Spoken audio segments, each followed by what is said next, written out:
आने पर हम लोग बोलते हैं कि मेटालिक कैरेक्टर इंक्रीज हो रहा होता है। तो इसलिए स्टार्टिंग के आपके पास जो 2 एलिमेंट्स होते हैं वो नॉन मेटल्स होते हैं। जैसे आप आगे बढ़ोगे फिर उसके बाद 2 आपके पास ये जो दिखाई दे रहे एलिमेंट्स वो एक मेटलॉइड्स हैं, और सबसे लास्ट में आप जाओगे तो बिस्मथ, वो एक मेटल्स होती है। ये सब इलेक्ट्रॉनिक कॉन्फ़िगरेशन है, ये सब आपको ऑलरेडी पता है। ऑक्सीडेशन स्टेट के ऊपर बात कर रहे हैं। अगर हम लोग 13 ग्रुप के एलिमेंट्स के ऊपर जाएंगे तो वहां पर ऑक्सीडेशन स्टेट को चेक करोगे, सॉरी 15 ग्रुप में, तो वहां पर आपके पास -3 से लेके +5 के बीच में कोई भी ऑक्सीडेशन नंबर हो सकते हैं। जैसे सपोज एग्जांपल दे रहे हैं, मेरे पास अमोनिया, नाइट्रोजन फैमिली के ऊपर सिर्फ पहला नाइट्रोजन का ही केस हम सारा लेके चले हुए हैं। अमोनिया लेके चेक करोगे तो वहां पर निकालोगे तो -3 आपके पास आ जाएगा। N2H4 लेके चलोगे तो फिर से वही यहाँ पे 2x मान लोगे, और +4 इज इक्वल टू आप 0 लिख दोगे यहाँ पे, फिर x की वैल्यू निकालोगे तो यहाँ पर -2 आ जाएगा। N2 में निकाल के चेक करोगे तो 0 आएगा। तो ये आपके पास नाइट्रोजन के कंपाउंड्स हैं, और ये सारे नाइट्रोजन के कंपाउंड्स में आपको क्लियर हो जाएगा कि इसमें जो वैलेंसी है नाइट्रोजन की वो -3 to +5 के बीच में टोटल है। साइज देखते हैं, साइज के बारे में क्या होता है। तो डाउन द ग्रुप जाने पर क्या होता है, यहाँ पर आयोनाइजेशन एनर्जी डिक्रीज हो रही होती है, क्योंकि वहां पर अगर आयोनाइजेशन एनर्जी का डिक्रीज हो रही होगी, पर सेल यहाँ पर न्यू सेल इंक्रीज हो रही होंगी, तो साइज जाहिर सी बातें बढ़ रही होंगी, तो साइज यहाँ पर इंक्रीज हो रहा होता है। आयोनाइजेशन एनर्जी के ऊपर बात करें तो डाउन द ग्रुप जाने पर तो मान लो कि डिक्रीज हो रही होती है, लेकिन अगर मान लो अगर हम पीरियड में मूव करें तो याद रखना कि जो आयोनाइजेशन एनर्जी जो होती है आपके पास 15 ग्रुप के एलिमेंट की, वो क्या होती है 13 ग्रुप से भी ज्यादा होती है, 14 से भी ज्यादा होती है, और यहाँ तक कि 16 से भी ज्यादा होती है। रीजन इसका हाफ फील्ड कॉन्फ़िगरेशन, ये हाफ फील्ड होते हैं, यानी पी में यहाँ पर 3 आके ये रुकते हुए हैं। तो जिस तरह से पी में अगर 3 इलेक्ट्रॉन अगर फील्ड हुए हैं तो वो हाफ फील्ड है, वो हाफ फील्ड है, तो ये ज्यादा स्टेबल मानी जाती है एज कम्पेयर टू द 14 और 16 ग्रुप के कंपेरिजन में। कोवैलेंसी को चेक किया जाए तो कोवैलेंसी के बारे में लोग बोलते हैं कि नाइट्रोजन के पास बस सिर्फ वैकेंट डी ऑर्बिटल्स प्रेजेंट नहीं है, इसलिए नाइट्रोजन बहुत कोशिश करेगा तो 3 बॉन्ड बनाएगा, और एक अपने लोन पेयर को भी यूज करेगा तो वो 4 बॉन्ड बना सकता है। मतलब नाइट्रोजन की मैक्सिमम कोवैलेंसी कभी भी 4 से ज्यादा नहीं हो सकती है। उसके अलावा अदर जितने भी एलिमेंट्स है उसकी वैलेंसी 5 तक तो जा ही सकती है। फिर आपके पास कैटेनेशन प्रॉपर्टी बात करते हैं। कैटेनेशन प्रॉपर्टी आपके पास कार्बन चेक करो, नाइट्रोजन चेक कर लीजिए, फास्फोरस भी देख लो। मतलब ये आपके पास 15 ग्रुप है, ये 16 ग्रुप हो गया आपके पास, और ये आपके पास 14 ग्रुप के हैं। सॉरी ये 16 ग्रुप के नहीं है, नाइट्रोजन के बाद ही फास्फोरस है। अगर मान लो कि मुझे कैटेनेशन प्रॉपर्टी को चेक करना है तो सबसे हाईएस्ट कैटेनेशन प्रॉपर्टी किसके अंदर होती है, तो आप देखेंगे कि कार्बन में सबसे ज्यादा कैटेनेशन प्रॉपर्टी होती है, क्योंकि कार्बन के पास कोई लोन पेयर है नहीं। तो कार्बन क्या कर सकता है, मैक्सिमम बॉन्डिंग बना सकता है, मैक्सिमम बॉन्डिंग बना सकता है। एक कार्बन दूसरे कार्बन से लिंकिंग कर सकता है, जिसकी वजह से उसका जो साइज भी छोटा होता है, ओवरलैपिंग भी इसकी काफी अच्छी होती है, क्योंकि साइज में छोटा है तो इफेक्टिव ओवरलैपिंग बन रही होती है। तो यहाँ पर कैटेनेशन प्रॉपर्टी सबसे ज्यादा ये कार्बन शो कर रहा होता है। अगर आप नाइट्रोजन और फास्फोरस को देख के चेक करोगे तो फास्फोरस की कैटेनेशन प्रॉपर्टी ज्यादा होती है नाइट्रोजन के कंपैरिजन में। तो इसके पीछे क्या है, इसके पीछे आपके पास नाइट्रोजन के पास लोन पेयर है, साइज छोटी है, लोन पेयर है, रिपल्शन ज्यादा होगा, इसलिए इसकी जो बॉन्ड होगी अपने से जो कंबाइन करने की टेंडेंसी होगी थोड़ी कम होगी, क्योंकि लोन पेयर काफी एक दूसरे को रिपल्शन कर रहा होगा, इसलिए इसकी बॉन्ड लेंथ ज्यादा स्टेबल नहीं होगी। इसलिए कैटेनेशन प्रॉपर्टी आपके पास नाइट्रोजन की कम होती है एज कम्पेयर टू फास्फोरस के। तो कार्बन सबसे फर्स्ट में है, फिर फास्फोरस, फिर आपके पास नाइट्रोजन आ रही होती है। सेम चीज यहाँ पर बॉन्ड स्ट्रेंथ के ऊपर बात करें, क्योंकि बॉन्ड स्ट्रेंथ दिखा हुआ है कि कार्बन का ज्यादा होता है नाइट्रोजन के कंपैरिजन में, सेम। अब देखो एटॉमिसिटी, आप देखोगे कि जो नाइट्रोजन होता है वो जनरली N2 गैस के फॉर्म में एग्जिस्ट कर रहा होता है, लेकिन वहीं पर अगर फास्फोरस को देखिएगा तो फास्फोरस आपके पास P4 के फॉर्म में एग्जिस्ट कर रहा होता है। तो फास्फोरस जो P4 आप बनाते हैं ये तो सिंगल यूनिट होती है सब में, ठीक है, और इसके बीच की बॉन्ड एंगल अप्रोक्स 60 डिग्री के आसपास होती है सबके बीच की बॉन्ड एंगल। तो फास्फोरस सिंगल बॉन्ड ही बना रहा होता है, लेकिन आप जब नाइट्रोजन को चेक करोगे तो नाइट्रोजन मल्टीपल बॉन्ड फॉर्म कर सकता है। तो मल्टीपल बॉन्ड क्यों फॉर्म कर पाता है, तो सेम रीजन है आपके पास, क्योंकि नाइट्रोजन 2p ओवरलैपिंग कर रहा होता है, और 2p ओवरलैपिंग काफी साइज में छोटा होता है तो इफेक्टिव ओवरलैपिंग होता है, इसलिए N2 को फॉर्म किया जा सकता है। इसी तरीके से फास्फोरस के साथ कोई मल्टीपल बॉन्ड इसलिए नहीं फॉर्म कर सकते क्योंकि वहां पर साइज बड़ा है, ओवरलैपिंग उतनी अच्छी नहीं हो पाती, इसलिए फास्फोरस P4 के फॉर्म एग्जिस्ट करता है, ना कि P2 के फॉर्म एग्जिस्ट कर पाता है। अब देखो यहाँ पर कुछ कंपाउंड्स ले रहे हैं हम लोग। कंपाउंड्स आपके पास नाइट्रोजन फैमिली है, सबसे पहले हम हाइड्राइड के ऊपर लेते हैं। अगर आपके पास नाइट्रोजन फैमिली है तो उसके सारे हाइड्राइड्स इस फॉर्म में होंगे, NH3, PH3, ASH3, SbH3 और BiH3 के फॉर्म में होगा। अगर NH3 को देख के चले हम लोग तो NH3 के बारे में सबको मालूम है कि यहाँ पर हाइब्रिडेशन sp3 आता है, क्योंकि इसके पास 3 बॉन्ड पेयर है, एक लोन पेयर है। टोटल इलेक्ट्रॉन पेयर निकालोगे तो 4 आएगा, 4 के लिए sp3 यूज करते हैं।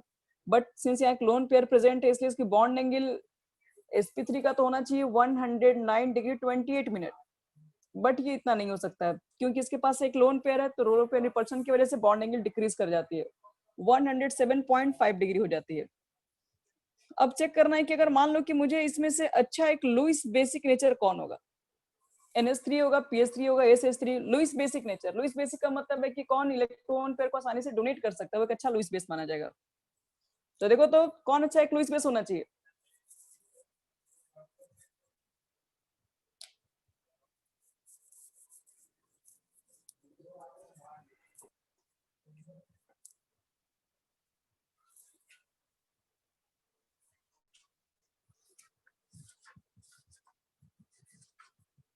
थोड़ा सा कोशिश करो, इतना हार्ड नहीं है, आ जाएगा सबको निकालने।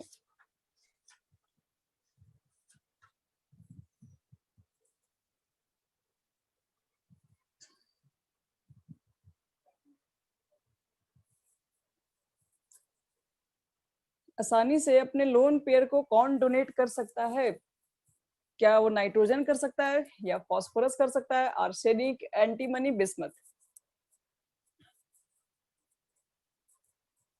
आओ बता रहे हैं। दो ही कंफ्यूजन होगा सबको, एक नाइट्रोजन को लेके और एक बिस्मथ को लेके। तो देखो, अगर आपसे लुईस बेस पूछ रहे हैं तो यहाँ पे कौन इजिली आपके पास इलेक्ट्रॉन पेयर को डोनेट कर सकता है, तो यहाँ पर हम लोग क्या चेक कर रहे होते हैं, यहाँ पर आपको ये देखना पड़ता है कि नाइट्रोजन क्या है कि साइज में काफी छोटा होता है, ठीक है। नाइट्रोजन काफी साइज में छोटा है इसके पास, तो इसके पास एक लोन पेयर है और 3 यहाँ पर बॉन्ड पेयर है। तो ये क्या करेगा कि अपने साइज में छोटे होने की वजह से यहाँ पर लोन पेयर की वजह से रिपल्शन बाकी लोग में ज्यादा क्रिएट हो रहा है, इसलिए ये अपना इलेक्ट्रॉन पेयर को आसानी से डोनेट कर पाएगा। क्यों कर पाएगा? क्योंकि अपने रिपल्शन को हर कोई चाहेगा कम करेंगे, क्योंकि बॉन्ड पेयर लोन पेयर के बीच में रिपल्शन बढ़ रहा होगा। तो ये क्या करेगा, अपने लोन पेयर यहाँ पर पूरा डोनेट थोड़ी ना कर देगा, डोनेट करने से तो वो खुद कम हो जाएगा, वो क्या करेगा, कोऑर्डिनेट बॉन्ड के थ्रू किसी और को दे देगा, तो अपने से थोड़ा डिस्टेंस पे कर लेगा। तो डिस्टेंस पे कर लेगा तो जाहिर सी बात है कि अब इसके बीच में रिपल्शन कम हो जाएगा। तो यहाँ पर बोल सकते हैं कि यहाँ पर नाइट्रोजन के पास हाई चार्ज डेंसिटी होती है। एक तो साइज छोटा है, वहां पर दो आपके पास एक इलेक्ट्रॉन पेयर प्रेजेंट होते हैं, और वो जो आपके पास लोन पेयर यहाँ पे, तो वो आसानी से डोनेट इसलिए कर सकता है क्योंकि आसानी से डोनेट करेगा तो ये ज्यादा स्टेबल बॉन्ड हो जाएगा। इसके कंपैरिजन में आप आओगे BH3 के ऊपर, तो BH3 के अगल बगल कोई ऐसा केसेस नहीं है यहाँ पर, क्योंकि यहाँ पर साइज भी काफी बड़ी हो जाती है, तो इजिली तरीके से ये अपने लोन पेयर को डोनेट नहीं कर सकता है। तो क्योंकि इसके पास बोलेंगे साइज भी बड़ी है, यहाँ पर कोई चार्ज डेंसिटी कोई रखने में कोई प्रॉब्लम भी नहीं है, तो ये इलेक्ट्रॉन डोनेट ही नहीं करना चाहेगा। तो डाउन द ग्रुप आने पर आपके पास बेसिक नेचर क्या होती है, डिक्रीज होती है। तो याद रखना कि अमोनिया इस केस में सबसे अच्छा बेसिक नेचर माना जाता है लुईस बेसिस के केस में। यहाँ पर देखो सेम रीजन यहाँ पे भी डाला गया है, due to small size of nitrogen it has high charge density and therefore high tendency to donate its electron pair. अब अगर चेक करना है मुझे, मान लो कि इसका थर्मल स्टेबिलिटी, थर्मल स्टेबिलिटी का मतलब होता है कि हीट करने पर कौन से इसके अंदर जितने मॉलिक्यूल्स है कौन से यहाँ पर हाइड्रोजन को सेपरेट कर पाएगा। थर्मल स्टेबिलिटी का मतलब यही होता है, जैसे मान लो आपके पास MH3 है, आप इसको हीट कर रहे हो, हीट करने पे अपने आसानी से बॉन्ड को कौन ब्रेक कर लेगा, ये चेक करना हमको होता है। तो थर्मल स्टेबिलिटी आप चेक करेंगे तो याद रखना कि वो जितना ज्यादा बॉन्ड स्ट्रेंथ होगा, हम लोग बोलते हैं कि जितना ज्यादा अगर बॉन्ड स्ट्रेंथ होगा, हाईएस्ट अगर बॉन्ड स्ट्रेंथ है, तो वो उसकी थर्मल एसिडिटी बहुत ज्यादा हाई होगी। तो वो डिपेंड किस पे करता है, वो डिपेंड करता है बॉन्ड लेंथ पे। अगर आपके पास एक छोटा सा बॉन्ड है, एक बड़ा सा बॉन्ड है, और इससे बड़ा, जैसे जैसे आपके पास बॉन्ड लेंथ बढ़ेगी वैसे वैसे बॉन्ड स्ट्रेंथ कम होगी, और बॉन्ड स्ट्रेंथ कम होगी तो थर्मल स्टेबिलिटी भी आपके पास क्या होगी, वो डिक्रीज हो रही होगी। तो हम लोग को चेक करना है इसके पास कि सबसे बड़ा बॉन्ड लेंथ किसके अंदर है, तो जिसका साइज बड़ा होगा, साइज बड़ा किसका आपके पास हो जाएगा, बिस्मथ के केस में। तो बिस्मथ के केस में कहोगे कि साइज सबसे बड़ा है, इसलिए सबसे ज्यादा किसकी होनी चाहिए थर्मल स्टेबिलिटी, तो बिस्मथ की होनी चाहिए। लेकिन यहाँ पर देखिए एक्चुअल ऑर्डर क्या है,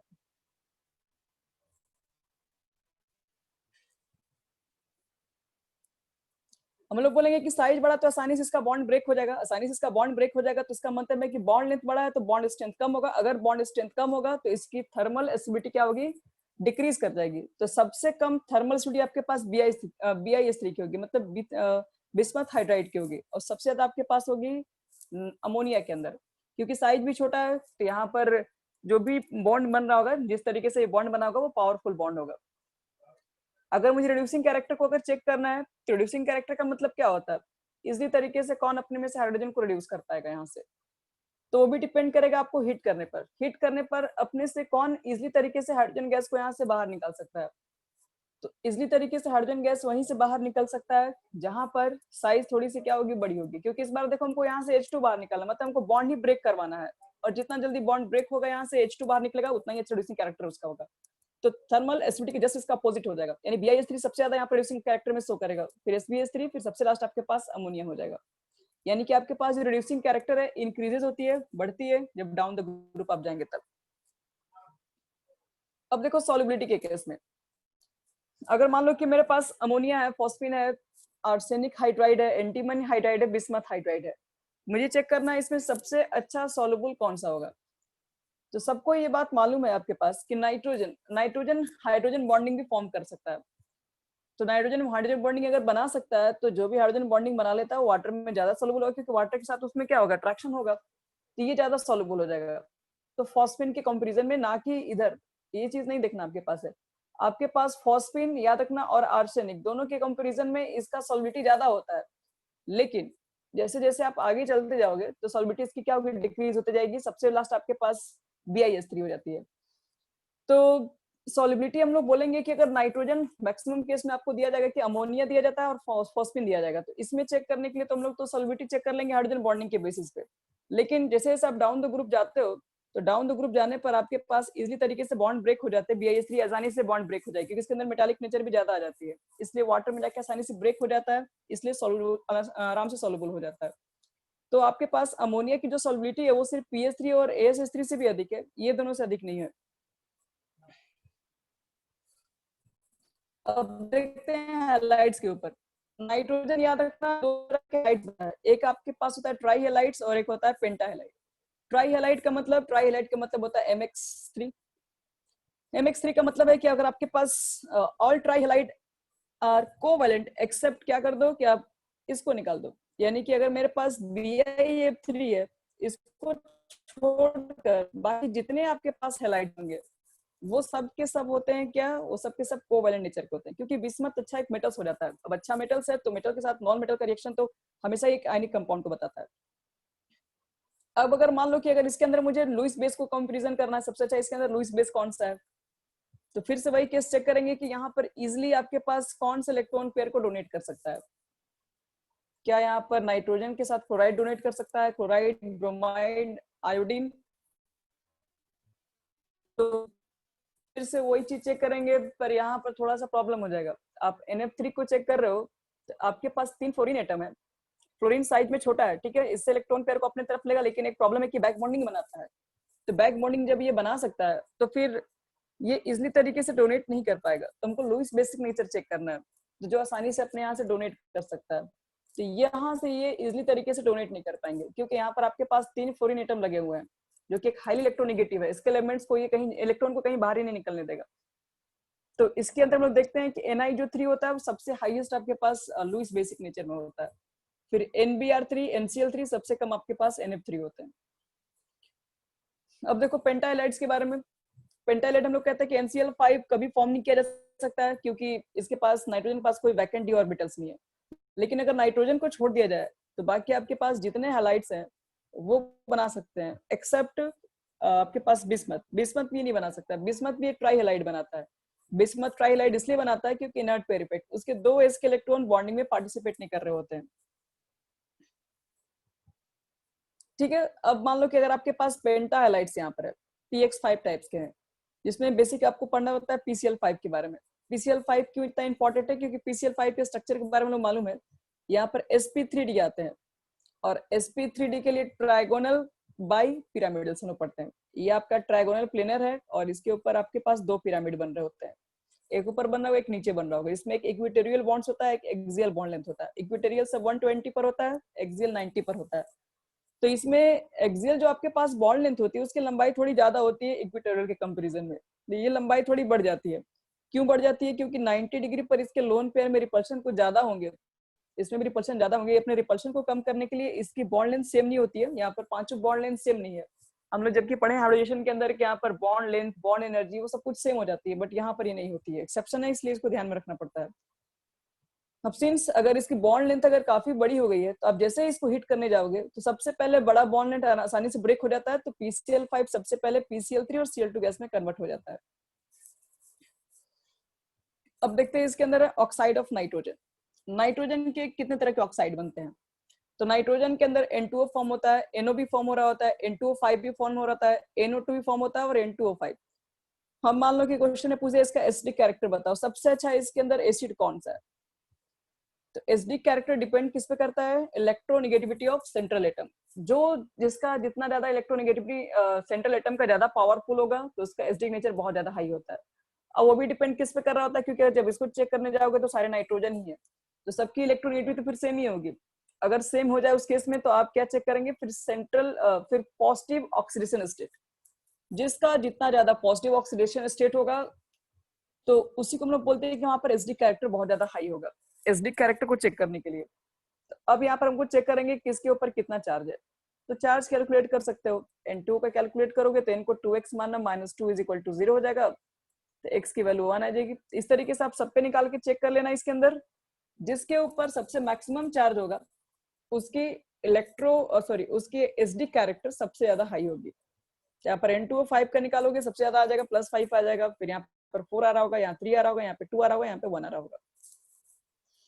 और इसी में अगर मुझे मान लो कि थर्मल स्टेबिलिटी को चेक करना होता है, ठीक है, तो इसी कंडीशन में मान लो आपसे पूछ दिया गया कि इसमें थर्मल ज्यादा स्टेबल कौन है, तो उस कंडीशन में हम लोग क्या करेंगे? तो उस कंडीशन में भी आपको चेक करना पड़ता है ऑक्सीडेशन स्टेट। जिसके ऊपर जितना ज्यादा ऑक्सीडेशन स्टेट है, मतलब जितना ज्यादा उसका पावर है, ठीक है, उसकी थर्मल स्टेबिलिटी बहुत ज्यादा कमजोर होती है। तो अगर मान लो कभी ऑक्साइड का अगर नेचर का चेक करने के लिए आ गया, चाहे इस तरह के और भी कोई कंपाउंड्स होंगे, तो थर्मल स्टेबिलिटी याद रखना एक तो बॉन्ड के ऊपर भी डिपेंड कर रहा होता है, लेकिन यहाँ पे सारे बॉन्ड है, सेम ही बॉन्ड है। आप खुद देख रहे हैं कि नाइट्रोजन ही है, दूसरा बगल में हमेशा ऑक्सीजन ही है, तो इसमें तो कोई साइज बढ़ नहीं रही है, किसी की भी ना घट रही है, दोनों के दोनों बॉन्ड सेम है। तो उस कंडीशन में लोग क्या चेक करते हैं? उस कंडीशन में थर्मल स्टेबिलिटी जो होता है वो ऑक्सीडेशन स्टेट के इनवर्सली प्रोपोर्शनल होता है। उस केस में लोग यहाँ से देख के निकाल सकते हैं। अब देखो कि स्ट्रक्चर ऑफ ऑक्साइड, ऑक्साइड्स में कैसे कैसे स्ट्रक्चर होते हैं और उसके बाद कुछ रिएक्शन होगा, फिर हम उसको अलग से बताएंगे। देखो सबसे पहले स्ट्रक्चर के ऊपर देखा जाए तो आपके पास N2 है, कितने तरह के ऑक्साइड बनाता है? नाइट्रोजन। N2 का स्ट्रक्चर देखोगे तो आपके पास नाइट्रोजन है, 2 नाइट्रोजन और 1 ऑक्सीजन। अगर हम यहाँ देखें तो हम यहाँ पर तीनों को बॉन्ड पूरा करके इसका भी कंप्लीट और इसका भी कंप्लीट हो गया, बट ऑक्सीजन का कंप्लीट नहीं होगा यहाँ पे, तो क्या करेंगे? नाइट्रोजन के पास एक लोन पेयर है, इसको यहाँ शेयर करा देंगे। अब शेयरिंग की वजह से क्या होता है कि यहाँ पे चार्ज डेवलप हो जाएंगे, फॉर्मल चार्ज। आपने इसको शेयर किया, इसके इलेक्ट्रॉन को दिया, मतलब अपना इलेक्ट्रॉन इसके तरफ रखा है, तो आपसे तो एक इलेक्ट्रॉन का डिक्रीज हो गया और उसकी तरफ एक इलेक्ट्रॉन बढ़ गया, इंक्रीज हो गया। तो देखो फाइनली इसका स्ट्रक्चर इस तरीके से कुछ होगा। एनो का चेक करते हैं। एनो का अगर चेक करोगे तो एनो के पास याद रखना ये ऑड इलेक्ट्रॉन मॉलिक्यूल्स है। ऑड इलेक्ट्रॉन मॉलिक्यूल्स का मतलब ये पूरी तरीके से कंप्लीट नहीं है, जिसकी वजह से क्या करते हैं? डाइमर फॉर्म कर रहे होते हैं। एन के बाहर आपके पास कितना होता है? 7 होता है। ऑक्सीजन के बाहर तो 8, ये 15 हो गए। ये ऑड इलेक्ट्रॉन मॉलिक्यूल्स है, तो ये कभी भी याद रखना स्टेबल तो होंगे नहीं, स्टेबल नहीं होते, इसकी वजह से ये हमेशा पैरामैग्नेटिक नेचर के होते हैं। जहां पर भी आपको ऑड इलेक्ट्रॉन मॉलिक्यूल्स दिखाई दे सीधे वो पैरामैग्नेटिक नेचर के उसको। अब स्टेबल ये अपने आप को स्टेबल करने के लिए क्या करते हैं? वो डाइमर फॉर्म में एग्जिस्ट कर जाते हैं। यानी कि odd electron molecules paramagnetic in gaseous state. Gaseous state में तो पैरामैग्नेटिक होता है, लेकिन आप जैसे आ जाओगे लिक्विड में लेके आ जाओगे या फिर सॉलिड के केस में लेके आ जाओगे तो डाइमेराइज हो जाता है, मतलब दो मॉलिक्यूल्स आपस में एडजस्ट हो जाते हैं और डाइमैग्नेटिक बन जाता है। तो ध्यान रखना कि एनो जो आपके पास है वो पैरामैग्नेटिक है, लेकिन जो आपके पास N2O2 जो हो जाएगा, जो 2 मॉलिक्यूल आपस में एडजस्ट हो जाएगा, वो एक डाइमैग्नेटिक नेचर हो जाता है। फिर देखो अगर मान लो कि मेरे पास N2O3 है, उसके स्ट्रक्चर के ऊपर बात करेंगे।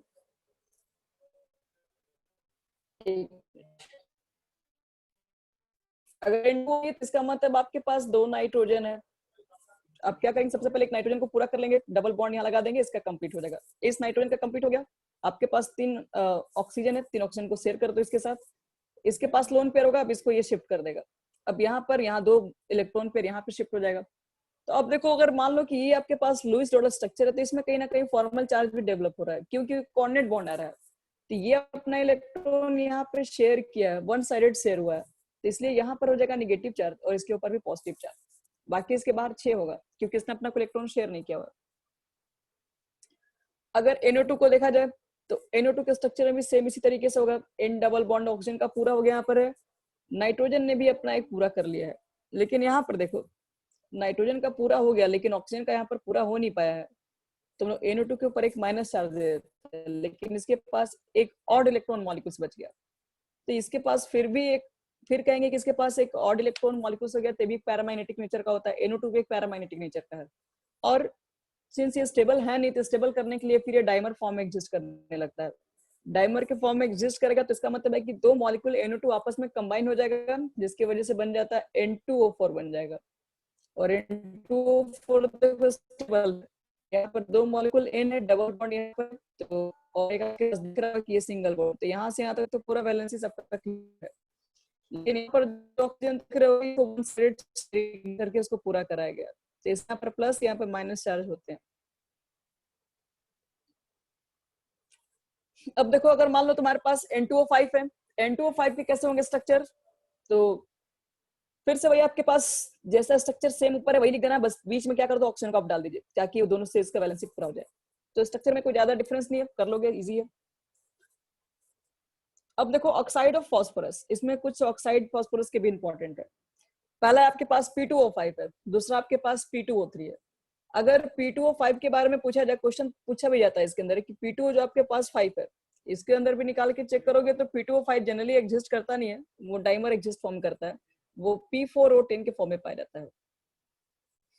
तो इसमें पूछा जाता है कि कितने POP बॉन्ड्स पाए जाते हैं, तो इसके स्ट्रक्चर को पहले हमें बनाने आना चाहिए। कैसे बनाएंगे इसके स्ट्रक्चर को, तो देखो P2O5 डाइमराइज होके कन्वर्ट हो जाता है P4O10 के अंदर,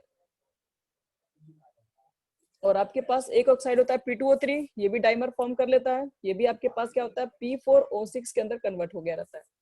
अब देखो इसको कैसे बनाते हैं, इसके स्ट्रक्चरों को कैसे काउंट करेंगे कि इसके अंदर POP कुल कितने बॉन्ड्स हैं। तो पहले क्या करो कि आप टेट्राहेड्रल यूनिट बना दो, आपके पास P तो 4 है ही, तो P4O6 है, और सबके बीच में क्या करो जितने फास्फोरस है उसके बीच में एक एक ऑक्सीजन डाल दो। देखो फास्फोरस तो यहाँ पर भी है, एक ऑक्सीजन यहाँ पर भी आएगा और एक ऑक्सीजन आपके पास यहाँ पर भी होगा। तो ये फाइनली आपके पास क्या हो गया, P4 दिख रहा होगा, O6 दिख रहा है, 3 4 तो आपको P और P के बीच में दिख रहा होगा, 2 इंटरनल में है, तो POP बॉन्ड निकालना होगा। तो देखो 1 2 हो जाएगा इधर, 3 4 5 और ये है 6। टोटल नंबर ऑफ POP जो बॉन्ड्स आपके पास होंगे वो 6 होते हैं। किसके अंदर, P2O3 यानी कि P4O6 के अंदर। इसी तरीके से अगर मान लो कि P2O5 है, ये तो डाइमर के फॉर्म में एग्जिस्ट करेगा, आपको P2O5 ही दिया रहेगा, लेकिन आपको समझना वो डाइमराइज के फॉर्म में हो जाएगा, यानी कि P4O10। इसमें कितने POP बॉन्ड्स होंगे, तो पहले स्ट्रक्चर बिल्कुल सेम उसी तरीके से, बस यहाँ पर है क्या, वहां पर 6 था ऑक्सीजन, यहाँ पे 10 हो गया, मतलब 4 ऑक्सीजन और यहाँ पे बढ़ गया है। तो होता क्या है, फास्फोरस जहां पर भी आपको दिखता होगा ना डबल बॉन्ड, वहां पर O लगा देना होता है, एक यहाँ पर लगा दोगे, एक यहाँ पर लगा दो, एक यहाँ पर 4 लग गया यहाँ पे। तो इससे भी क्वेश्चन देखो पूछे जाते हैं कैसे कैसे। POP बॉन्ड पूछ दिया जाएगा इन P4O6 के अंदर, तो आपको दिखा दिए टोटल 6 थे।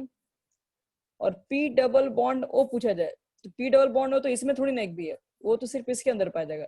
तो P डबल बॉन्ड O जो होता है वो P4O10 के अंदर होता है, वो टोटल आपके पास दिख रहा होगा 4 है। और अगर मान लो कि क्वेश्चन पूछ दिया जाए इसके अंदर कि P2O5 और P2O3 में ज्यादा एसिडिक कौन सा होगा, तो फिर से देखो फास्फोरस है, ऑक्सीजन है, तो हम लोग जब सब एलिमेंट सेम हो गया तो चेक करना पड़ता है किस किस पे ज्यादा ऑक्सीडेशन नंबर है। तो ऑक्सीडेशन नंबर हमारे पास इसमें ज्यादा आएगा, 5 आ जाएगा, यहाँ पे निकालोगे +3 आ जाएगा, तो P2O5 ज्यादा स्टेबल है। अगर मान लो कभी इस तरीके से ना मिल के अगर ऐसा मिल गया, मतलब नाइट्रोजन के ही मिल गया, फास्फोरस के मिल गया, आर्सेनिक भी मिल गया, तो उस कंडीशन में क्या चेक करेंगे।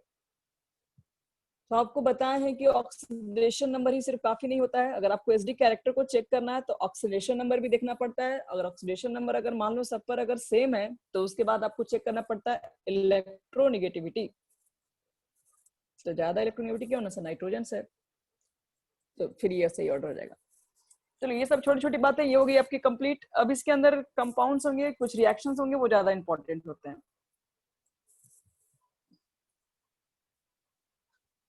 चलिए सबसे पहले हम लोग पढ़ते हैं इसके अंदर नाइट्रोजन्स के बारे में। नाइट्रोजन्स के कंपाउंड में सबसे पहले आपके पास आते हैं N2।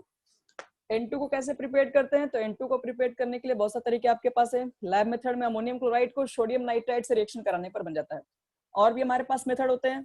अगर कॉमर्शियल आप मेथड चेक करोगे, क्योंकि अगर मान लो कि अगर आपको कोई फैक्ट्री वगैरह कुछ हमको नाइट्रोजन गैस ज्यादा अमाउंट पर अगर चाहिए होगा, तो उसके लिए हमको क्या करना पड़ेगा? सबसे आसान तरीका है कि आप एयर को क्या करो, क्योंकि एयर में नाइट्रोजन गैस बहुत इजी तरीके से मिल जाएगी, आपको ज्यादा खर्च भी नहीं करना पड़ेगा। तो वहां से इजी तरीके से हम लोग क्या करेंगे, नाइट्रोजन गैस को लिक्विफिकेशन करके बाहर निकलवा सकते हैं। ये कॉमर्शियल मेथड है, ये आपके पास लैब मेथड होता है। अगर इसको थर्मल डिकम्पोजिशन करोगे, इसको हीट करोगे अमोनियम बाइकार्बोनेट को, तो अमोनियम बाइकार्बोनेट को हीट करने पर भी N2 गैस बाहर निकल जाती है। और नहीं तो आपके पास एक और मेथड है, अगर आप चाहेंगे तो बैरियम नाइट्राइड को भी अगर आप थर्मल नाइट्राइड नहीं सॉरी बैरियम एजाइड कहते हैं इसको, बैरियम एजाइड बोलो या फिर सोडियम एजाइड, ये दोनों को अगर आप क्या करोगे, थर्मल डिकम्पोजिशन कराओगे, तो भी यहाँ से N2 गैस प्रिपेयर हो सकता है। तो N2 गैस प्रिपेयर करने के बहुत सारे रास्ते आपके पास हैं। अब N2 गैस किससे किससे रिएक्ट कर सकता है? तो N2 गैस आपके पास मेटल से रिएक्ट करके मेटल नाइट्राइड बना रहा होता है। अब देखो दूसरा कंपाउंड, और आपके पास N2 गैस हाइड्रोजन से रिएक्शन करके अमोनिया गैस बना रहा होता है, और N2 गैस अमोनिया ऑक्सीजन से रिएक्शन करके नाइट्रस एसिड बना रहता है, नाइट्रिक एसिड। नाइट्रस एसिड होता है। फिर देखो कहाँ कहाँ यूज करते हैं। एक मिनट, अमोनिया के बारे में बस इतना ही है। कह रहा है कि मैन्युफैक्चर N2 गैस का यूज कहाँ करते हैं, तो पहले आपको बताया गया कि अमोनिया गैस को बनाने में यूज कर सकते हैं, कैल्शियम साइनामाइड को बनाने में यूज कर सकते हैं। अगर आपको N2 से इनर्ट एटमॉस्फेयर भी तैयार कर सकते हैं हम लोग हैं। और लिक्विड अगर आपके पास N2 है तो उसका रेफ्रिजरेंट में इसको यूज किया जा सकता है। अब देखो सेकंड इंपॉर्टेंट टॉपिक जो होता है अमोनिया। अमोनिया थोड़ा ज्यादा इंपॉर्टेंट है, जिसमें हम लोग पढ़ चुके हैं थोड़ा बहुत। हैबर प्रोसेस के थ्रू अमोनिया को तैयार करते हैं।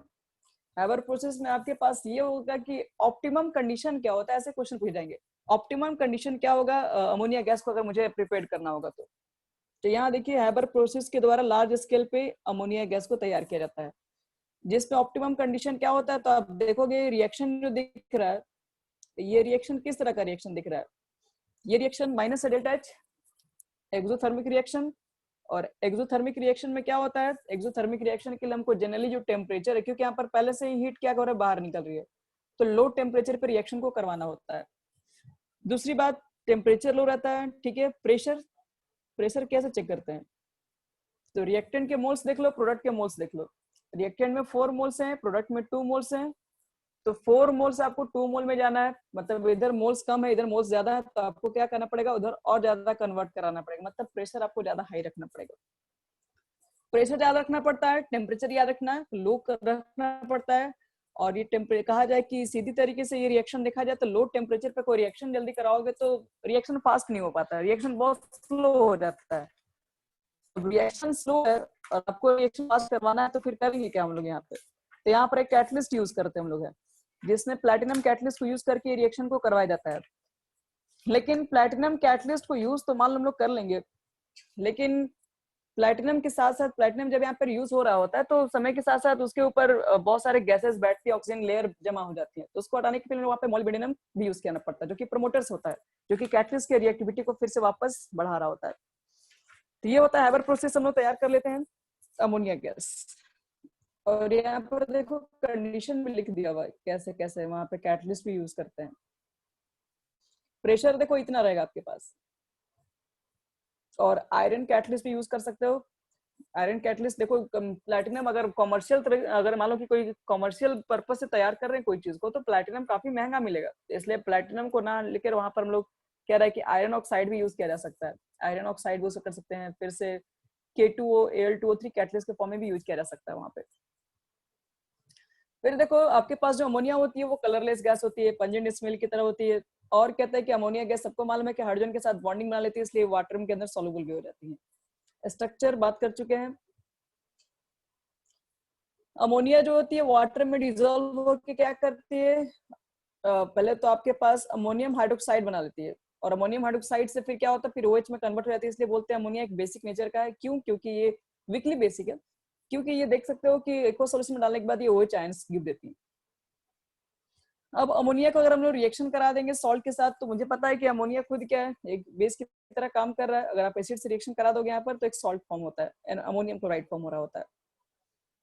फिर यहाँ पर एक और रिएक्शन आपके पास है, अगर आपके पास फेरिक क्लोराइड है, ठीक है, अगर आपने उसका अमोनियम हाइड्रोक्साइड को हम लोग एक्वस अमोनिया भी बोलते हैं, तो एक्वस अमोनिया अगर मान लो फेरिक क्लोराइड के साथ पास करोगे तो वहां पर एक ब्राउन प्रिसिपिटेट बनता है, ब्राउन पीपीटी बनता है। तो याद रखिएगा जहां पर भी कलर फॉर्मेशन बात करता है वो रिएक्शन थोड़ा इंपॉर्टेंट हो जाता है। यानी कि फेरिक क्लोराइड को जब भी हम एक्वस अमोनिया से पास करेंगे तब ब्राउन प्रिसिपिटेट क्या होता है, वहां पे चलने लगता है। ब्राउन प्रिसिपिटेट ये कंटेनर के ऊपर पूरा इकट्ठा होने लगेगा, मतलब चारों तरफ दीवार के ऊपर क्या होगा देखोगे तो ब्राउन प्रिसिपिटेट बनने लगता है। और अगर वही आपके पास जिंक सल्फेट है तो वहां पर व्हाइट प्रिसिपिटेट फॉर्म हो रहा होता है। ऐसे क्वेश्चन आपसे पूछे जा सकते हैं कि अगर आपके पास क्लोराइड के फॉर्म में है, उसको एक्वस अमोनिया से पास किया तो एक ब्राउन प्रिसिपिटेट फॉर्म हो गया, तो वो सब्सटेंस एक्स का वैल्यू क्या होगा, तो ये ध्यान रखना पड़ेगा, वो आपके पास फेरिक क्लोराइड हो जाएगा। फिर देखो due to tendency to donate pairs of electrons, आपको मालूम है कि अमोनिया एक लुईस बेस से इलेक्ट्रॉन पेयर को डोनेट कर सकता हुआ है, तो इलेक्ट्रॉन पेयर को जब वो डोनेट कर सकता है तो देखोगे बहुत तरह के कॉम्प्लेक्स कंपाउंड के अंदर भी काम कर रहे होते हैं। जैसे अलग अलग कंपाउंड्स लोगे, जैसे कॉपर का आपने आयंस लिया तो एक ब्लू कलर का कॉम्प्लेक्स सॉल्ट तैयार हो जाएगा। एजी का आपने आयन लिया तो वहां पर भी एजी का एक white precipitate complex salt create हो जाएगा। तो अलग अलग तरीके से क्या होता है, ये आपके पास अगर एक्वस अमोनिया है तो अलग अलग सॉल्ट में भी जाके डिसॉल्व करके एक कॉम्प्लेक्स कंपाउंड को भी जनरेट कर रहा होता है। और इसका अगर यूज कर लिया जाए तो फर्टिलाइजर में, प्रोडक्शन ऑफ नाइट्रिक एसिड में भी यूज कर सकते हैं, नॉन एक्वा सॉल्वेंट में भी यूज कर सकते हैं, रेफ्रिजरेंट में भी इसका यूज किया जाता है। ये सब चीजें स्ट्रक्चर के ऊपर बात कर लिए। हाँ, एक और इसमें इंपॉर्टेंट है जिसको हम लोग बोलते हैं यहाँ पर है नाइट्रिक एसिड में। नाइट्रिक एसिड के फॉर्मेशन भी बहुत ज्यादा इंपॉर्टेंट है। नाइट्रिक एसिड देखो कैसे इसको पहले प्रिपेयर करते हैं। नाइट्रिक एसिड को अगर हमें बनाना होगा तो बनाने के लिए या तो आप अमोनिया सोडियम नाइट्रेट को लेके एसिड के साथ हीट कर दोगे तब भी बन जाएगा, लेकिन इससे ज्यादा इंपॉर्टेंट मेथड आपके पास ये मेथड है, ओस्टवाल्ड प्रोसेस। ओस्टवाल्ड प्रोसेस ज्यादा इंपॉर्टेंट है। इसमें सबसे पहले क्या करते हैं, डायरेक्टली यहाँ पर नहीं बनता है नाइट्रिक एसिड। सबसे पहले आप अमोनिया गैस को क्या करोगे, ऑक्सीजन गैस के साथ प्लैटिनम पर दोनों को इकट्ठा कराओगे एक जगह, वहां पर कैटलिस्ट होगा जो रुहेडियम का होगा, और इतना टेम्परेचर और प्रेशर की जरूरत होगी। सबसे पहले आपके पास नाइट्रिक ऑक्साइड बन रहा होगा, NO। और नाइट्रिक ऑक्साइड फिर क्या होता है कि O2 से रिएक्ट कर जाता है, O2 से रिएक्ट करने के बाद NO2 फॉर्म हो रहा होता है, और ये जो आपके पास NO2 जो फॉर्म होता है वो वाटर में लास्ट में डिसॉल्व करके यहाँ पर HNO3 में कन्वर्ट हो रहा होता है। तो याद रखना है कि अमोनिया गैस का जो, सॉरी अमोनिया तो हैबर प्रोसेस से फॉर्म करते हैं, जो आपके पास नाइट्रिक एसिड होती है उसको ऑस्टवाल्ड से प्रोसेस से फॉर्म कर सकते हैं। वो एक स्टेप में नहीं होती है, उसको 3 स्टेप में करवाना पड़ता है हम लोग को। फर्स्ट स्टेप पे नाइट्रिक एसिड, सेकंड स्टेप पे आपके पास नाइट्रोजन डाइऑक्साइड के फॉर्म में होता है, थर्ड में आपको नाइट्रिक एसिड है। और जिसके लिए यहाँ पर देखो कुछ स्ट्रक्चर भी इसका बना दिया गया, और ये भी है कि in gaseous state HNO3 exist as a planar molecules. ये एक ही प्लेन पर सब कुछ लाई कर रही होती है। अब देखो यहाँ पर हम लोग क्या करते हैं कि जैसे आप HNO3 को वाटर के अंदर डालोगे तो वाटर के अंदर डालने के बाद क्या होता है, H+ के फॉर्म में निकल जाती है। H3O का मतलब है H+ प्लस एक्वस। तो हम लोग बोलते हैं कि HNO3 जो होता है एक अच्छी तरीके से बहुत अच्छा ऑक्सीडाइजिंग एजेंट में यूज करते हैं। और इस क्वेश्चन को देखो बहुत बार पूछा भी गया एग्जामिनेशन में, HNO3 वाला कंडीशन के केस में। तो किस कंडीशन में क्या क्या निकलेगा वो थोड़ा सा आपको सोचना पड़ेगा। यानी कि अगर आपके पास दिया रहेगा मेटल्स को अगर हम M मान ले रहे हैं और आपको रिएक्ट करने के लिए दिया रहेगा HNO3, और पूछेगा कि बताओ कि इसे रिएक्ट कराएंगे तो प्रोडक्ट में क्या क्या फॉर्म हो सकता है। इसलिए पूछा जाता है क्योंकि यहाँ पर थोड़ा कंफ्यूजन होता है। कंफ्यूजन क्या है तो देखो इसको ध्यान समझना। आपके पास मेटल्स है और HNO3 यहाँ पर डाला गया है, तो ये मेटल्स अलग अलग, ये मेटल्स के ऊपर डिपेंड कर रहा था कि आपके पास मेटल्स कैसे हैं। दूसरी बात, ये आपके पास HNO3 है वो किस तरीके का फॉर्म है, क्या डाइल्यूट है कि कॉन्सेंट्रेटेड है। अगर डाइल्यूट होगा तो कुछ और केसेस बन जाएगा, अगर कॉन्सेंट्रेटेड होगा तो फिर कुछ और कंडीशन बनने लगेगा। इसलिए पहले दोनों को अच्छे से समझना पड़ेगा। एक काम करते हैं, इसको हम रिएक्शन के थ्रू समझा दे रहे हैं बोर्ड पे। 1 मिनट रुक जाओ।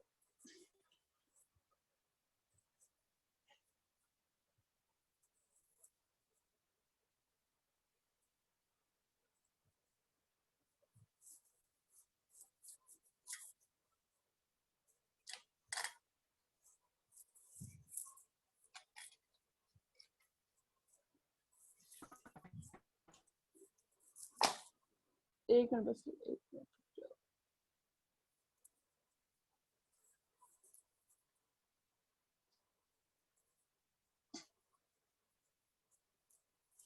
देखिए कुछ रिएक्शन इंपॉर्टेंट होते हैं, यहाँ पर मेटल्स लिख दे रहे हैं और रिएक्शन किससे कराना है, तो मेरे पास HNO3 है। बट कंडीशन यहाँ पर आता है कि आप जो HNO3 जो यूज कर रहे हैं वो किस कंडीशन में यूज करें, क्या वो डाइल्यूट है कि कॉन्सेंट्रेटेड है।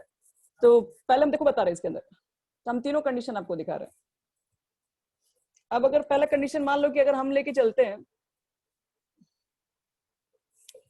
वेरी डाइल्यूट, अगर आपको क्वेश्चन लिखा वेरी डाइल्यूट, अगर आपके पास मान लो कि ये एसिड है, तो याद रखना कि बनेगा तो सबसे पहले मेटल नाइट्रेट तो बनेगा, ये तो सारे कंडीशन में बनते हैं मेटल नाइट्रेट प्लस, लेकिन उसके बाद जो बनेगा तो वो क्या होता है, तो यहाँ पर कंडीशन में आपके पास N2O फॉर्म होता है और प्लस H2O फॉर्म हो रहा होता है। ये पहला कंडीशन अगर सिर्फ डाइल्यूट लेके चला जाए। अगर डाइल्यूट होगा तो आपके पास मेटल नाइट्रेट तो इस कंडीशन में भी बनेंगे, लेकिन इसके साथ साथ आपके पास N2O भी बन रहा होगा, H2O बन रहा होगा। थर्ड कंडीशन ये याद रखना कि N2O कहोगे दोनों कंडीशन में तो फिर सेम बन रहा है, डिफरेंस क्या है, ये डायरेक्टली यहाँ पर नहीं बनता है, ये पहले बन रहा होता है कि अमोनियम नाइट्रेट बनता है और फिर ये वापस डिकम्पोज होकर इसमें कन्वर्ट होता है। और यहाँ पर अगर कॉन्क ले लिया तो कॉन्क आपके पास इसके अंदर मेटल नाइट्रेट तो यहाँ पर भी बनेगा, लेकिन बस थोड़ा सा एक है कि यहाँ पर NO2 फॉर्म हो जाएगा, वाटर रहेगा। तो ये अलग अलग कंडीशन पर अलग अलग बन रहे होते हैं। अब इसमें हम थोड़ा सा आपको एक रिएक्शन देके समझा दे रहे हैं ताकि ये चीजें याद हो जाए, इंपॉर्टेंट है सर। देखो सबसे पहले मान के चलो कि मेरे पास जो मेटल्स हैं, मेटल्स में कौन सा है जो मॉडरेट रिएक्टिव मेटल्स है। मॉडरेट रिएक्टिव मेटल्स में सबसे पहले मान लो कि मेरे पास अगर ये जिंक आ गया और जिंक को आपको दे दिया रिएक्शन करवाने के लिए, पहले तो डाइल्यूट लिख के दे दिया, तो डाइल्यूट है HNO3 और आपसे पूछेगा कि क्या इसका प्रोडक्ट फॉर्मेशन होगा। तो पहला कंडीशन तो आप नाइट्रेट तो बनाएंगे, जिंक नाइट्रेट तो बनेगा ही, उसके साथ साथ तो आपने यहाँ पे डाइल्यूट यूज किया है, तो डाइल्यूट के केस में आपको बताए थे N2O फॉर्म होता है, N2O लिख देना, H2O लिख देना। डाइल्यूट है तब, अगर कॉन्सेंट्रेटेड होगा, अगर इसी कंडीशन में अगर आप कॉन्क HNO3 यूज कर लोगे तो क्या बनेगा इसके अंदर, कॉन्क अगर हम HNO3 यूज कर लेते हैं तो यहाँ पर ZnNO3 का होल ट्वाइस तो आपके पास रहेगा ही, लेकिन बस ये NO2 में कन्वर्ट हो जाएगा। तो याद रखना कि अगर मेरे पास मॉडरेट रिएक्टिव अगर मेटल्स होते हैं तो नाइट्रेट तो बनते ही है, नाइट्रेट के साथ फॉर्म हो रहे होते हैं N2O, लेकिन अगर कॉन्क होते हैं तो नाइट्रेट के साथ NO2 फॉर्म हो रहे हैं, वाटर, बाकी सब तो समय सेम ही है। सेम अगर कंडीशन अगर आयरन में अप्लाई करें तो आयरन में देखो थोड़ा सा डिफरेंस क्या है, एक मिनट।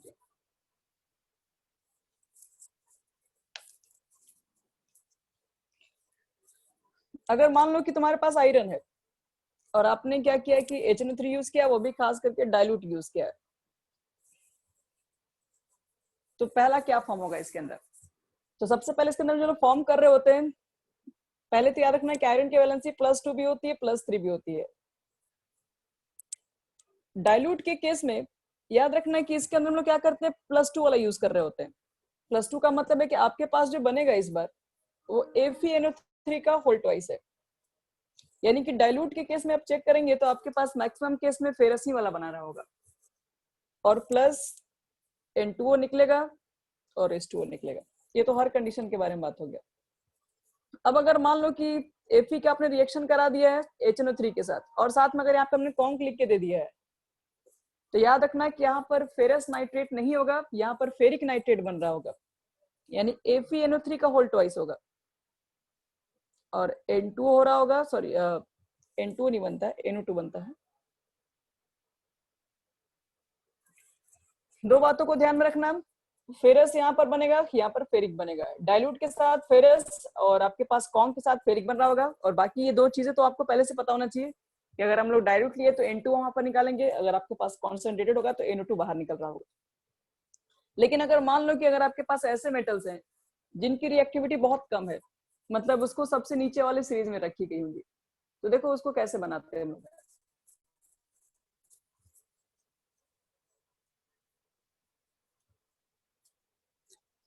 जैसे कि मान लो कि मेरे पास जो मेटल्स है इस बार ले रहे हैं कॉपर। अगर मेटल्स आपके पास लो रिएक्टिव मेटल्स हैं, मतलब जो कि हाइड्रोजन से जो नीचे रखी गई है रिएक्टिविटी सीरीज में,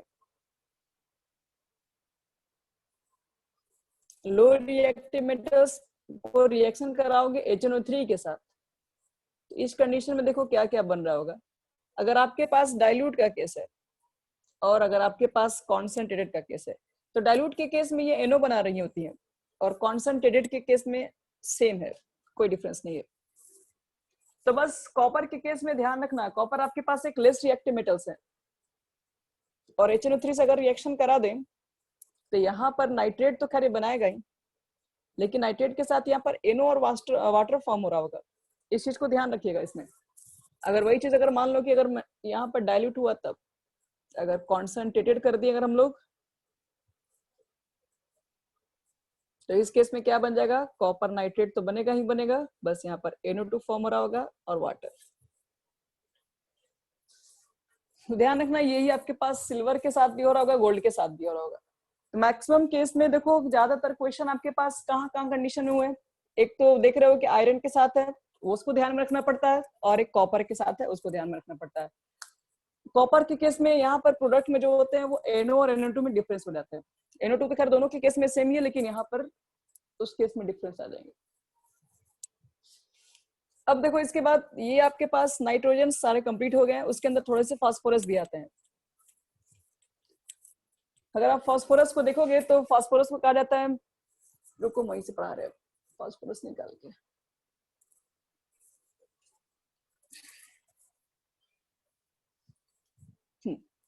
देखिए फॉस्फोरस जो आपके पास है वो एग्जिस्ट करते हैं उनके इलेक्ट्रॉप्स। कौन कौन इलेक्ट्रॉप्स? उनके 3 इलेक्ट्रॉप्स होते हैं। एक आपके पास दिख रहा होगा white phosphorus, red phosphorus, black phosphorus. आपके पास जो व्हाइट फास्फोरस होते हैं उनके स्ट्रक्चर देखिए कुछ इस तरीके से। आपको दिख रहा होगा कि एंगल जो है वो 60 डिग्री पे है, मतलब इतने कम एंगल पे दो अगर आपस में 4 फास्फोरस अगर ऐड है, इसका मतलब है कि इनके बीच में बॉन्डिंग इनका काफी रिपल्शन हो रहा होगा, बॉन्ड पेयर में काफी रिपल्शन होता है। तो इसलिए व्हाइट फास्फोरस काफी हाईली रिएक्टिव होता है। P4 बहुत ज्यादा रिएक्टिव होता है। आपको मालूम होना चाहिए कि इसको जैसे एयर के कांटेक्ट में ला दोगे ये अपने आप बर्न होने लगेगा, इसको हम लोग को कुछ मेहनत नहीं करनी बर्न करने के लिए। फिर अगर आपके पास रेड फास्फोरस है, तो रेड फास्फोरस को बनाने के लिए क्या करना पड़ता है हमको है, तो red phosphorus is obtained by heating white phosphorus at 573 kelvin पर इसको हीट करना पड़ता है। और साथ में इनर्ट एटमोस्फेयर होने चाहिए कुछ दिनों तक। इनर्ट एटमोस्फेयर का मतलब है कि वहां पर कोई ऐसी चीजें नहीं होनी चाहिए जिससे फास्फोरस रिएक्ट कर जाए। और it is much less reactive than white phosphorus, ये रिएक्टिव कम होता है और ये पॉलीमेरिक फॉर्म में एग्जिस्ट कर रहा होता है। इसका पॉलीमेरिक फॉर्म आपके पास ये होता है, मतलब ये व्हाइट फास्फोरस आपस में कंबाइन हो के बहुत सारे मॉलिक्यूल से एग्जिस्ट हो जाते हैं एक दूसरे में। अगर ब्लैक फास्फोरस के ऊपर बात करोगे तो ब्लैक फास्फोरस के अंदर आपके पास 2 फॉर्म्स होते हैं, एक अल्फा ब्लैक, एक आपके पास बीटा ब्लैक होते हैं। जो अल्फा ब्लैक जो फास्फोरस होते हैं उनको बनाने के लिए रेड फास्फोरस को ही यूज करना पड़ता है, इतना पर इसको हीट करना पड़ रहा होता है। अगर आपको ब्लैक फास्फोरस को तैयार करना पड़ता है तो उसको व्हाइट फास्फोरस को लेके हीट कर रहे होते हैं। और याद रखना कि red phosphorus, black phosphorus, white phosphorus में सबसे ज्यादा थर्मल स्टेबल कौन सा होता है, तो ब्लैक फास्फोरस है। इसकी काफी स्ट्रक्चर जो होती है काफी एक दूसरे में क्या बोला जाए, नेटवर्किंग बहुत स्ट्रक्चर इसकी होती है।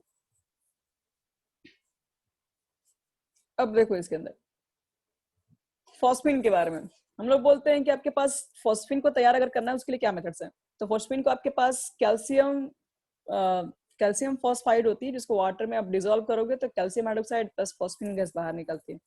फॉस्फीन गैस को पहचानने का तरीका क्या होता है, ये भी देखो एक रिएक्शन इंपॉर्टेंट आपके पास है। अब व्हाइट फास्फोरस को जैसे कॉन्क NaOH के साथ, ठीक है, CO2 गैस, एक मिनट, CO2 गैस नहीं, वाटर के साथ, हाँ, इनर्ट एटम ऑफ CO2, कहने का मतलब है कि आपके पास वहां पर ऑक्सीजन गैस नहीं प्रेजेंट होनी चाहिए। P4 NaOH, और जैसे आप वाटर में डिजोल्व करोगे तो फॉस्फीन यहाँ पर भी बन रहा होता है। ये फॉस्फीन का क्या फैन, हम लोग कैसे मालूम चलेगा फॉस्फीन गैस है, तो फॉस्फीन गैस का एक थोड़ा सा ये नेचर भी होता है। आपके पास अगर फॉस्फीन गैस बन रहा होगा तो पहली बात कि वो कलरलेस गैस होती है। दूसरी बात, वो बनने के बाद काफी स्मेल आने लगती है, उसकी जो स्मेल होती है वो रोटेन फिश की तरह स्मेल आती है, सड़ी हुई मछली की तरह, और हाईली पॉइजनस नेचर की होती है। अब ज्यादा देर वहां पे बनोगे इस तरह के गैस अगर क्रिएट हो रहा होगा तो आदमी वहां से बच नहीं सकता है। फिर हम लोग बोलते हैं कि इसका हम लोग ज्यादातर यूज कहाँ करते हैं, वाटर के अंदर भी सॉल्युबल होती है, इसको हम लोग HNO3 के साथ भी रिएक्ट करवा सकते हैं, वो तो हो जाएगा reaction। अब अगर देखो कि इसमें अगर मान लो कि अगर आपके पास CuSO4 है, HgCl2 के साथ रिएक्शन कराओगे तो क्या होगा? मैक्सिमम केस में देखा गया है कि फॉस्फिन को अगर आप कॉपर सल्फेट या HgCl के साथ रिएक्शन कराओगे तो उसका फॉस्फाइड बना लेता है। सेकंड केस में कि आपके पास जो फॉस्फोरस है उसके दो हैलाइड्स होते हैं, एक PCl3 यानी PX3 भी बनाता है, PX5 भी बना रहा होता है। PX3 के अंदर PCl3 ज्यादातर लेते हम लोग हैं। PCl3 को कैसे फॉर्म करते हैं, तो वही क्लोरीन गैस पास करोगे व्हाइट फॉस्फोरस पे तो बन जाएगा। कलरलेस ऑयली लिक्विड होता है, इसको वाटर में डिसॉल्व करोगे तो फॉस्फोरिक एसिड बन रहा होता है। सेप PCl3 का निकालोगे, फिर से 3 बॉन्ड पेयर दिख रहा है, एक लोन पेयर दिख रहा है, sp3 आ जा रहा होगा, यानी कि ये ट्राइगोनल पिरामिडल हो जाएगा। फिर PCl5 के ऊपर बात करोगे तो excess amount of chlorine gas pass करोगे, क्योंकि दोनों में क्लोरीन गैस पास करना व्हाइट फास्फोरस पे, तो एक्सेस अमाउंट अगर रहेगा तो PCl5 बन रहा होगा। PCl जो आपके पास 5 होता है वो येलोइश व्हाइट कलर का दिखता है, और साथ में लोग बोलते हैं कि जैसे आप PCl5 को वाटर में डिसॉल्व करोगे तो फॉस्फोरस ऑक्सीक्लोराइड बन रहा होता है और HCl भी फॉर्म हो रहा होता है। और फॉस्फोरस ऑक्सीक्लोराइड से अगर आपने वाटर में डाल दिया तो फॉस्फोरिक एसिड बनता है। वही चीज कुछ देर पहले बताए थे, व्हाइट फास्फोरस को आप PCl5 को हिट करोगे जिसके अंदर दो बॉन्ड लेंथ काफी बड़ी होती है, ये आसानी से PCl3 और Cl2 में कन्वर्ट हो जाता है। ये PCl5 का स्ट्रक्चर है, जिसमें आप देख सकते हैं कि इसकी लेंथ 202 है और यहाँ की लेंथ देखो 240 दिख रहा है। फिर देखो इसमें अगर चेक किया जाए कि सॉलिड स्टेट में आपके पास देखो ये जो स्ट्रक्चर है ना PCl5, देखिए ये भी एक इंपॉर्टेंट हो गया केसेस। ये जो आप देखते हैं यानी कि in gaseous and liquid phases it has trigonal bipyramidal. अगर आपके पास लिक्विड है गैसेस फेज में तब ये ट्राइगोनल बाइपिरामिडल बिल्कुल सही है, लेकिन आपसे कोई पूछेगा भी नहीं क्योंकि ये तो सही है। लेकिन सॉलिड स्टेट में जाओगे तो इसका स्ट्रक्चर PCl5 की इस तरह से एग्जिस्ट नहीं करती है, वो इस फॉर्म में एग्जिस्ट करती है। एक बार बताए भी थे केमिकल बॉन्डिंग के अंदर, PCl4 के ऊपर एक प्लस और PCl6 के ऊपर एक माइनस इस फॉर्म में एग्जिस्ट कर रही होती है, जिसमें से हम लोग क्या बोलते हैं PCl4 प्लस एक कैटायंस होता है, ठीक है, जिसको हम टेट्राहेड्रल यूनिट कहते हैं कैटायन, और आपके पास PCl6 माइनस एक ऑक्टेहेड्रल होता है। तो ये आपका इंपॉर्टेंट है, इसको ध्यान में रखना होगा। अब देखो यहाँ पर क्या होता है कि oxo acid of phosphorus, oxo acid of phosphorus का क्या मतलब है, तो यहाँ पर ऑक्सीजन भी होगा, फास्फोरस भी होगा, हाइड्रोजन भी होगा। इसमें फेमस क्या होता है ना, इसमें आपसे पूछा जाता है कि मोनो बेसिक है कि डाई बेसिक है, ट्राई बेसिक है, क्या है ये, तो सब कुछ इसके स्ट्रक्चर के ऊपर आ रहा होता है। आपको अगर इसका सही से स्ट्रक्चर बनाने आएगा तो आपको कहीं प्रॉब्लम नहीं होगा, आप तुरंत निकालोगे मोनो बेसिक क्या है ये। तो पहले तो इसका थोड़ा सा आपको नेमिंग अच्छे से आना चाहिए कि इसका नेमिंग कैसे करें। ये जो इतना सारा नेमिंग लिखा हुआ है, ये नेमिंग कैसे इसको याद रखे, क्या कोई याद रखने का तरीका है, तो हाँ इसका एक मेथड है, इसका एक शॉर्टकट मेथड भी है, और क्या आपको मेथड हम बोर्ड पे बता रहे हैं।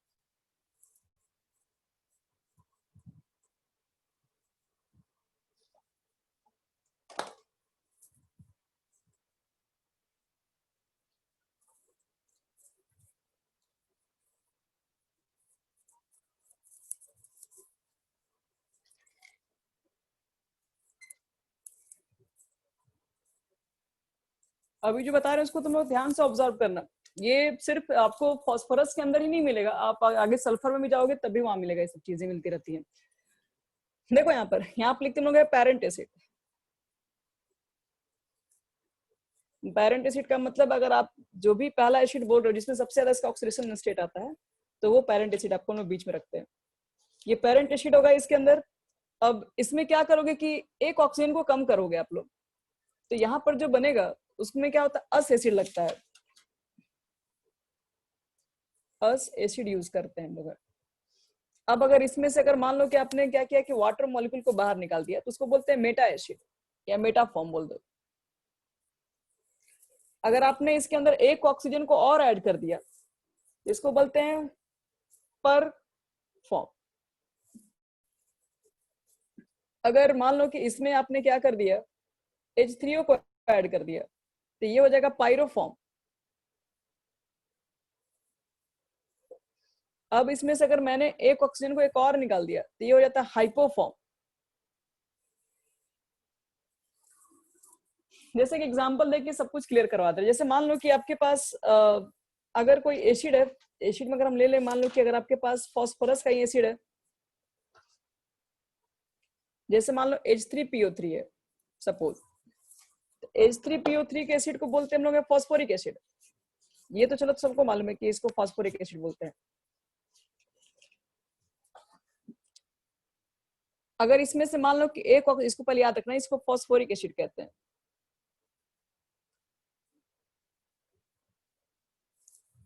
एक मिनट, H3PO4 को बोलते हैं फास्फोरिक एसिड। इसमें से एक ऑक्सीजन को बाहर निकाल दो। जैसे ही एक ऑक्सीजन को आप बाहर निकालेंगे तो बन जाएगा आपके पास, क्या बन जाएगा, यहां पर बन जाएगा H3PO3। एक ऑक्सीजन को निकालने के बाद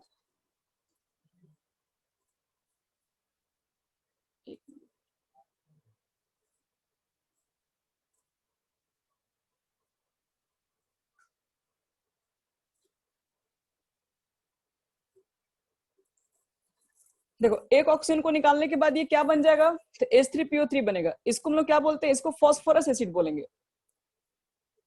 फास्फोरस एसिड बोलते हैं हम लोग। अगर यहाँ पर एक ऑक्सीजन निकल गया तब। अब अगर आप इसमें से एक और निकाल दीजिएगा तो H3PO2 बन जाएगा। और अगर हम लोग चेक करें कि H3PO2 को क्या बोलते हैं, तो इसको बोलते हैं हाइपोफॉस्फोरस एसिड। नाम सेम ही रहेगा, बस इसमें हाइपो लग जाएगा। याद रखिएगा, अगर आपके पास डायरेक्टली फॉर्मूला अगर आ गया, तो अगर उसका फॉर्मूला नहीं लिखा हुआ है तब आपको ध्यान में रखना पड़ेगा इस चीज को। माइनस एक ऑक्सीजन निकालोगे तो फास्फोरस बनेगा, इसमें से एक और निकाल दोगे तो हाइपो फॉर्म हो रहा होगा। अगर आप इसमें से एक ऑक्सीजन को और ऐड कर दो तो वो क्या बन जाता है, पर फॉस्फोरिक एसिड बन जाता है, यानी कि H3PO5। H3PO जो आपके पास 5 हो जाएगा, उसको हम लोग क्या बोलेंगे, पर बोलते हैं, पर फॉस्फोरस एसिड। हालांकि पर इसके अंदर शायद नहीं बनता है, H3PO4 H3PO5 नहीं है। क्या छोड़िए। अब अगर मान लो कि इसके अंदर हमने क्या कर दिया, वाटर मॉलिक्यूल्स बाहर निकाल दिया। वाटर मॉलिक्यूल बाहर निकाल दोगे तो H2 निकाल दोगे, तो H आपके पास होगा। और एक मिनट, इसमें क्या होगा, मेटाफॉर्म, यानी कि मेटा फॉस्फोरिक एसिड। H3 बनेगा, PO, यहाँ पर आपके पास वाटर निकाला जाता है, एक मिनट रुक जाओ, हाँ, H3PO3 बनेगा, HPO3। इसको बोलते हैं हम लोग मेटा फॉस्फोरिक एसिड बोलेंगे। इसमें से एक H2 निकाला गया, 2 H निकाला गया, एक O निकाला गया, तो HPO3 को मेटा फॉस्फोरिक एसिड कहा जाता है। अब अगर हम इसमें से क्या करें, इसमें से अगर H3O फॉर्म निकाल दें, H3O फॉर्म की, H2 फॉर्म तो निकाल दिए, H3O फॉर्म निकालेंगे तो पूरा पूरा खत्म हो जाएगा आपके पास हाइड्रोजन। सर इसमें 2 से मल्टीप्लाई करके H2O निकाला जाता है। एक मिनट रुक जाओ, 2 से मल्टीप्लाई करोगे तो कितना हो जाएगा, ये H6P2O8। और अगर इसमें से अगर हम लोग निकाल दें, H2O निकाल दें अगर, तो आपके पास H4, एक मिनट, इसका नाम क्या है, पायरो का देखने दो, H4P2O7 है, H4 हो जाएगा, P2 हो जाएगा, O7। हाँ, इसमें देखो होता क्या है ना कि 2 से मल्टीप्लाई करके तब जाके वाटर मॉलिक्यूल बाहर निकालते हैं। 2 से मल्टीप्लाई करके वाटर मॉलिक्यूल बाहर निकालोगे तो जो बनता है उसका नाम होता है पायरोफॉर्म होता है। इसको क्या बोलते हैं, पायरोफॉस्फोरिक एसिड बोलते हैं लोग। तो चलो इसके अंदर कुछ आपको स्ट्रक्चर बना देने कैसे कैसे आते हैं, फिर कंप्लीट हो जाएगा ये पूरा।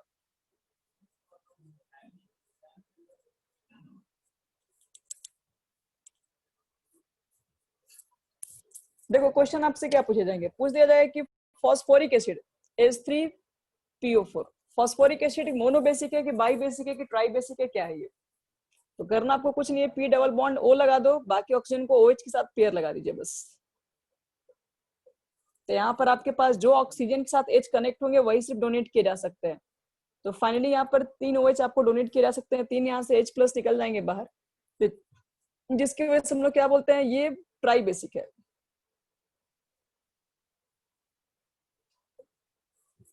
ट्राई बेसिक नेचर का यहाँ पर होगा। फिर अगर मान लो कि तुमको दे दिया गया H3PO3, इसको चेक करना है ये किसने, इसका नेचर क्या है, इसकी बेसिसिटी क्या है, आपसे ये पूछी जाएगी, बेसिसिटी क्या है। तो P डबल बॉन्ड O लगा देना, एक OH आपके पास यहाँ पर होगा, एक OH यहाँ पर होगा, 3 ऑक्सीजन आपका कंप्लीट हो गया। तो इसके बाद सिर्फ एक हाइड्रोजन होगा। तो यहाँ पर चेक करोगे तो यहाँ से H और यहाँ से H बाहर निकल सकता है सिर्फ, तो इसका मतलब ये डाई बेसिक होगा। इसी तरीके से आगे बढ़ेंगे तो ट्राई बेसिक भी निकल के आएगा। ट्राई बेसिक भी होगा, मोनो बेसिक भी होगा इसके अंदर। तो सारे स्ट्रक्चर को क्या करना है कि जो भी आपको निकालने के लिए दिया जाए, सबसे पहले आपको करना क्या है कि पी डबल बॉन्ड ओ लगा दो उसके साथ। उसके बाद बाकी सबको OH OH का जितना पेयर कर सकते हो पेयर कर लो। उसके बाद जितना OH होगा उसी के अकॉर्डिंग क्या करते हैं कि बेसिक नेचर को काउंट कर लेते हैं, इसके अंदर बेसिसिटी क्या होती है। ये आपके पास पूरा 15 ग्रुप में यही सब सारी चीजें इंपॉर्टेंट थी जो कि आज बता दी हम पूरा। नेक्स्ट क्लास हम लोग 16 ग्रुप 17 ग्रुप एक साथ कर लेंगे, क्योंकि आज का ग्रुप थोड़ा सा लंबा था। पी ब्लॉक एक दिन अभी और क्लास में लेना पड़ेगा हमको।